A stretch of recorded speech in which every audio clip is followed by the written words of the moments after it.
दोस्तों आपका स्वागत है आपके YouTube channel the exam mirror में। दोस्तों आज की इस वीडियो लेक्चर में हम बात करेंगे अलैंगिक जनन तथा लैंगिक जनन में अंतरों के बारे में। दोस्तों तो स्टार्ट करते हैं। दोस्तों आज के इस वीडियो लेक्चर में हम जानेंगे कि अलैंगिक जनन तथा लैंगिक जनन में क्या अंतर है। इससे पहले हम जान लें कि अलैंगिक जनन तथा लैंगिक जनन होता क्या है। जैसा कि आप पिछले वीडियो में जान ही चुके हैं कि अलैंगिक जनन तथा लैंगिक जनन होता क्या, लेकिन एक बार फिर से जान लेते हैं। अलैंगिक जनन क्या होता है। अलैंगिक जनन जन्म की वह प्रक्रिया है जिसमें एकल जीव अपने ही समान संतति को निर्मित करता है, मतलब अपने ही समान संतति का निर्माण करता है। जबकि लैंगिक जनन क्या होता है। लैंगिक जनन जन्म की वह प्रक्रिया है जिसमें दो जीव मतलब एक नर और एक मादा सम्मिलित रूप से या सम्मिलित होकर अपने ही समान संतति को उत्पन्न करते हैं या निर्मित करते हैं। तो दोस्तों जैसे कि आप जान ही चुके हैं कि अलैंगिक जनन तथा लैंगिक जनन क्या होता है। अब हम उसके अंतरों के बारे में बात करेंगे। तो अलैंगिक जनन तथा लैंगिक जनन में वैसे तो बहुत सारे अंतर हैं, लेकिन जो कुछ प्रमुख अंतर हैं आज इस वीडियो लेक्चर में हम उन्हीं अंतरों के बारे में बात करेंगे। जैसा कि हम देख रहे हैं, पहला अंतर क्या है। अलैंगिक जनन प्रायः किसमें पाया जाता है, निम्न वर्ग के जीवों में पाया जाता है, जबकि लैंगिक जनन क्या है, सभी उच्च वर्ग के जीवों में पाया जाता है। अलैंगिक जनन निम्न वर्ग के जीवों में पाया, मतलब कि ऐसे जीवधारी जो क्या है निम्न वर्ग में रखे गए, मतलब निम्न श्रेणी में रखे गए। जैसे एक कोष की चाहे यूकैरियोटिक हो चाहे प्रोकैरियोटिक, सभी जीवों में कैसा जनन पाया जाता है, अलैंगिक जनन ही पाया जाता है। जैसे amoeba, Euglena, paramecium, Chlamydomonas, east वगैरह जो भी जितने भी निम्न वर्ग के जीव हैं सभी में क्या पाया जाता है, अलैंगिक जनन पाया जाता है। जबकि जितने भी उच्च वर्ग के जीव हैं, चाहे जंतु हो चाहे पादप, सभी में क्या पाया जाता है, लैंगिक जनन पाया जाता है। जैसे कि मनुष्य हुआ, कुत्ता, बिल्ली, जितने भी जो है उच्च वर्ग के जीव हैं, पादपों में जो भी पादप उच्च वर्ग के हैं सभी में क्या पाया जाता है, लैंगिक जनन पाया। जो कि आप उच्च वर्ग के पादपों को आप अपने अगल बगल आस पड़ोस में देख सकते हैं, जैसे नीम, आम जो भी हैं, इसमें लैंगिक जनन नहीं पाया जाता है, अलैंगिक जनन भी पाए जाते हैं। जैसे जो कायिक जनन है वो भी अलैंगिक जनन की प्रक्रिया है, लेकिन लैंगिक जनन भी उच्च वर्ग के पादपों में पाया जाता है। तो दोस्तों हम जान ही चुके हैं कि अलैंगिक जनन किसमें पाया जाता है, सभी निम्न वर्ग के प्राणियों में पाया जाता है, चाहे वो जंतु हुआ चाहे पादप। और जो लैंगिक जनन होता है वो सभी उच्च वर्ग के प्राणियों में पाया जाता है, चाहे जंतु हुआ चाहे पादप। अब दोस्तों हम अगले अंतर के बारे में बात करेंगे।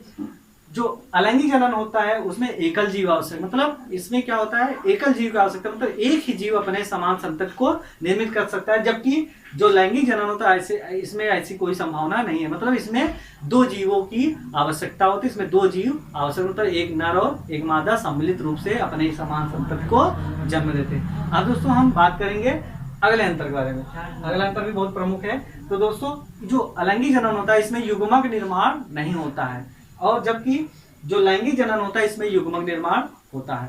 युग्मक निर्माण क्या है, युग्मकों के निर्माण की प्रक्रिया, जिसको हम युग्मक जनन भी कहते हैं। जो आपका लैंगिक जनन है इसमें युग्मक जनन नहीं होता। युग्मक जनन क्या होता है जान लें।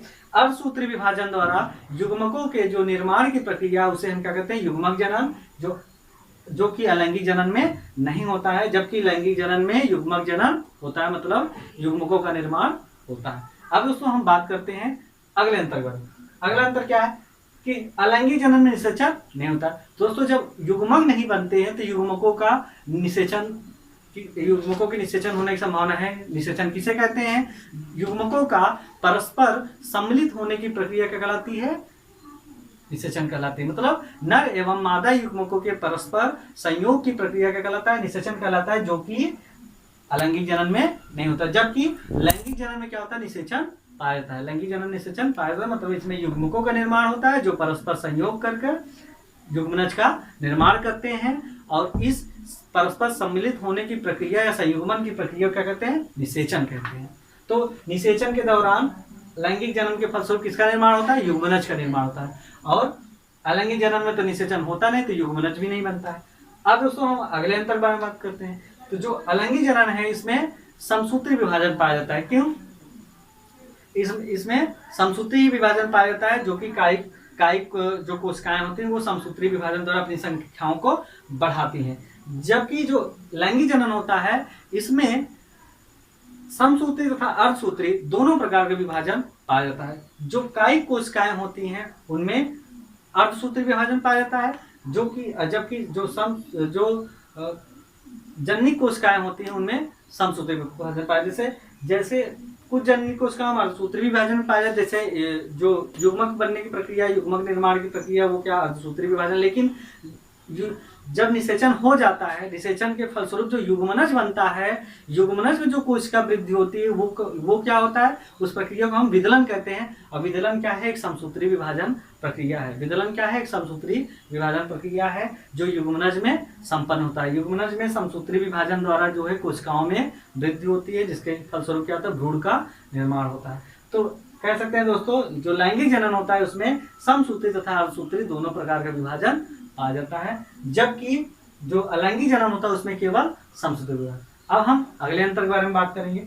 अगला अंतर क्या है कि जो अलैंगिक जनन होता है उसमें कोशिका विभाजन की दर क्या होती है, तीव्र होती है, जबकि जो लैंगिक जनन उसमें कोशिका विभाजन दर क्या होती है, निम्न होती है। मतलब इसमें जो है, जो जीवधारी अलैंगिक जनन करते हैं वो लगातार तीव्र दर से अपनी कोशिकाओं में विभाजन करके अपनी संख्या को बढ़ा करके, कोशिकाओं को विभाजित करके अपनी संख्या को लगातार तीव्र दर से बढ़ाते हैं, जिसके कारण क्या होता है, अलैंगिक जनन से जो जीव की उत्पत्ति है वो तीव्र दर से होती है। जबकि जो लैंगिक जनन है, लैंगिक जनन में कोशिका विभाजन की दर क्या होती है, निम्न होती है, जिसके कारण क्या होती है, इसके फलस्वरूप जो उत्पन्न संततियां होती है वो क्या होती है, समय लेती है। मतलब ये क्या है, टाइम टेकन प्रोसेस है, जिसमें क्या होता है, नए संतानों की उत्पत्ति में समय लगता है। जबकि इसमें क्या होती है, जो नए जीवों की उत्पत्ति वो क्या होती है, बहुत तीव्र दर से होती है। जैसे कि आप देख सकते हैं जो खाने पीने की सामग्रियां बनती हैं उनमें जो है ईस्ट डालते हैं। ईस्ट क्या है, ईस्ट भी एक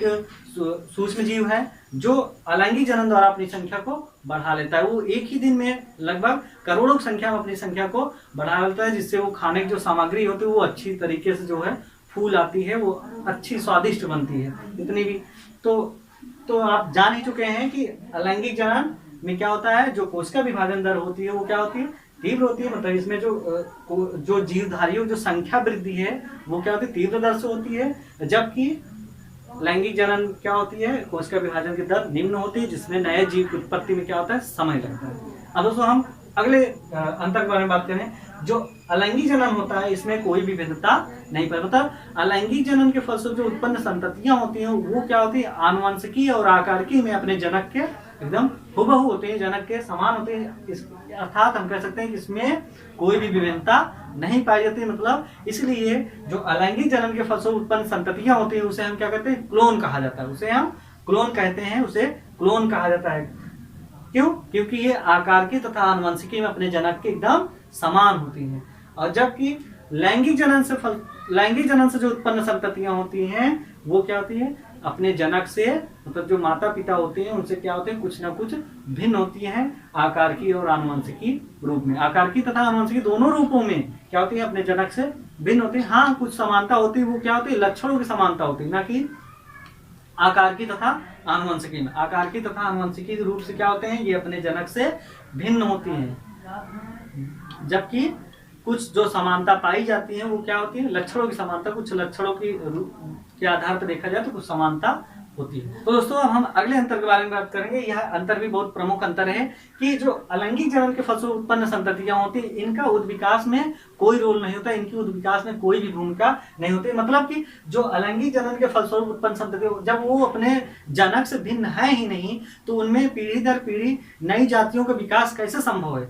मतलब इनका उद्विकास में कोई भी रोल, कोई भी जो है भूमिका नहीं होती है। जबकि जो लैंगिक जनन से उत्पन्न जो संततियां हैं इनकी उद्विकास में क्या है, पीढ़ी दर पीढ़ी, उद्विकास में क्या है, पीढ़ी दर पीढ़ी भूमिका। मतलब उद्विकास लैंगिक जनन के कारण ही संभव है, जिससे आप पीढ़ी दर पीढ़ी क्या होती है, नई तरह की कुछ मॉडर्न जो है, कुछ आधुनिकपन देखने को मिलता है। वो किसके कारण संभव है, लैंगिक जनन के कारण है।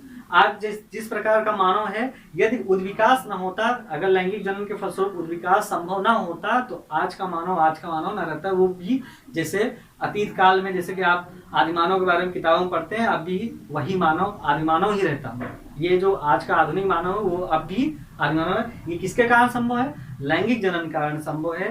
लैंगिक जनन के कारण क्या है, उद्विकास हुआ, जिसके कारण क्या है, वो आज जो कल का आदिमानव था वो आज का आधुनिक मानव है। तो दोस्तों आज की वीडियो में बस इतना ही। यदि आपको वीडियो पसंद आया हो तो वीडियो को लाइक और शेयर जरूर करें। यदि आप चैनल पर नए हैं तो चैनल को सब्सक्राइब भी जरूर करें। और यदि इस वीडियो से संबंधित कोई भी डाउट है तो नीचे कमेंट बॉक्स में कमेंट भी जरूर करें। धन्यवाद।